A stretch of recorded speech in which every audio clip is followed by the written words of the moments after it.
دیکھو ادن گڈی لین تے چڑھ گئی ہے، اب ان کی عادت بن گئی ہے، تو پھر تیسری آیت اتاری انما الخمر والمیسر والانصاب والازلام رجس من عمل الشیطان فاجتنبوہ، پھر حرام ہوا، اور پھر ایسے حرام ہوا کہ حضور علیہ السلام نے فرمایا ہنتم دبا نقیر المزفت، 4 قسم کے برتن جس میں شراب پی جاتی تھی، کہا ان برتنوں میں پانی بھی نہ پینا، اور پھر جا کر جب مزاج بن گیا تو بعد میں ان برتنوں میں پانی کی اجازت ہوئی۔ تو مزاج بنانا پڑتا ہے، تو یہ نہ سمجھنا بھی آج بیعت کی اور کل ہم گناہوں سے پاک ہو گئے، نہیں، مزاج بنانا پڑے گا، ٹھیک ہے؟ تو یہ مزاج بنایا کریں اپنا، غلطی نہ ہو جائے تو معافی، پھر گناہ نہ ہو جائے تو معافی، خطا نہ ہو جائے تو معافی۔ جب بندہ یوں کرتا ہے نا، پھر اللہ کی امداد اس کے ساتھ شروع ہو جاتی ہے۔ میرے ایک دوست ہے، میرے ہاتھ پہ انہوں نے توبہ کی رافضیت سے، جب توبہ ہو گئی لیکن اس کے دل میں ابو بکر کو خلیفہ اول ہونے کا عقیدہ سما نہیں رہا تھا، باقی نیک تھا۔ ایک دن آ کے ہمیں خواب سناتے ہیں، مولانا توجہ رکھنا، خواب سنو حضرت، کہتے ہیں میں نے خواب دیکھا ہے کہ میری دعا یوں نکلتی ہے اور ڈبے تک آسمانوں پہ جاتی ہے، اور آسمان سے ایک ڈبہ آتا ہے اس میں دعا بند ہو جاتی ہے، اوپر نہیں جاتی۔ تو میں نے کہا یہ ایک ہی تعبیر ہے کہ ابو بکر کے بارے میں تیرا دل صاف نہیں ہے۔ میں نے کہا دل صاف کرنا شروع کر دے۔ اس نے صاف کیا، اگلے دن اس کی دعا خواب میں اوپر گئی ہے۔ تو بندہ ایک دفعہ دل بنائے نا، اللہ کے لیے بنائے، تو اللہ کبھی آپ کو نہیں ضائع کرے گا، کریں گے انشاءاللہ۔ صبح اور شام ایک ایک تسبیح پڑھ لینا، 100 دفعہ لا الہ الا اللہ، 100 دفعہ استغفر اللہ، اور 100 دفعہ صلی اللہ علیہ وآلہ وسلم، 100 دفعہ۔ یہ چھوٹا سے چھوٹا درود ہے، یہ ایک ایک تسبیح پڑھو گے، اس کے 2 فائدے ہیں۔ نمبر 1، لا الہ الا اللہ سے جنت کی عمارت بنتی ہے، استغفر اللہ سے اس کی کھرچیاں شرچیاں صاف ہوتی ہیں، اور صلی اللہ علیہ وسلم سے اس کا رنگ روغن ہوتا ہے۔ دوسرا ثواب ہمارے حضرت مولانا الیاس دہلوی رحمۃ اللہ علیہ بانی تبلیغی جماعت، وہ فرماتے ہیں کہ جو کرتا ہے اللہ اسے اس وقت تک موت نہیں دیتا جب تک یہ جنت میں اپنا ٹھکانہ دیکھ نہیں لیتا۔ جو 100 دفعہ لا الہ الا اللہ پڑھے نا، کل قیامت میں اس کی شکل 14ویں رات کے چاند جیسی ہوگی، ٹھیک ہے؟ 14ویں رات کا چاند دکھانا نہیں پڑتا، لوگ دیکھ کے کہتے ہیں واہ۔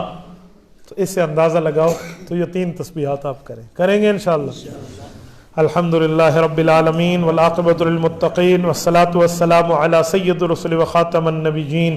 ربنا ظلمنا انفسنا وان لم تغفر لنا وترحمنا لنکونن من الخاسرین فی الدنیا حسنہ وفی الآخرۃ حسنۃ وقنا عذاب النار وادخلنا الجنۃ مع الابرار یا عزیز یا غفار یا ارحم الراحمین۔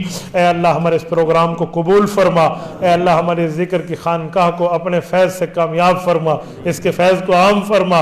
اے اللہ ہمارے ذکر کی برکت سے ہماری زبانوں کے ذکر کو ہمارے دل کے ذکر والا بنا دے۔ اللہ ہمارے اعمال کو گناہوں سے محفوظ فرما، ہمارے تمام اعضاء کو اپنے ذکر سے رطب اللسان فرما۔ اے میرے مولا ہماری زبان کو ہمارے دل کے مطابق اعمال والے ٹھیک کرنے کی توفیق عطا فرما۔ رسول اکرم صلی اللہ علیہ وسلم نے ذاکرین کے لیے جو خیریں مانگی ہیں وہ عطا فرما، جن شرور اور فتن فساد سے پناہ مانگی ہے میرے مولا پناہ عطا فرما۔ صلی اللہ تعالی علی خیر خلقہ محمد وعلی آلہ وصحبہ اجمعین۔